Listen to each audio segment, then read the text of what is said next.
Perkenalkan, saya Fajar Ardiansyah Krisna dari semester 3B akan mereview jurnal hukum pidana, yaitu penegakan hukum pidana melalui kebijakan kriminalisasi tindak pidana.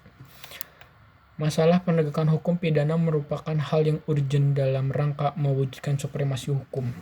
Indonesia yang mengaku dirinya sebagai negara hukum tentu konsekuensinya menempatkan hukum di atas segala-galanya.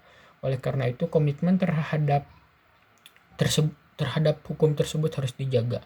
Untuk menjaga martabat dan keagungan hukum itu sendiri, jelas masalah penegakan hukum tidak boleh dipandang sebelah mata, tak terkecuali hukum pidana. Penegakan hukum pidana berangkat dari suatu proses yang disebut sebagai proses kebijakan.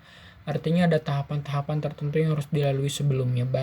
Berangkat dari hal tersebut, Muladi mengatakan penegakan hukum pidana apabila dilihat dari suatu proses kebijakan, maka penegakan hukum pidana hakikatnya merupakan penegakan kebijakan melalui beberapa tahap.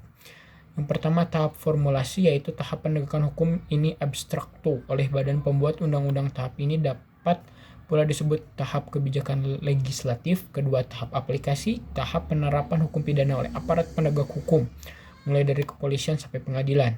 Tahap kedua ini dapat pula disebut tahap yudikatif. Dan yang terakhir, tahap eksekusi, yaitu pelaksanaan hukum pidana secara konkret oleh aparat pelaksana pidana. Tahap ini disebut tahap kebijakan eksekutif atau administratif. Terima kasih.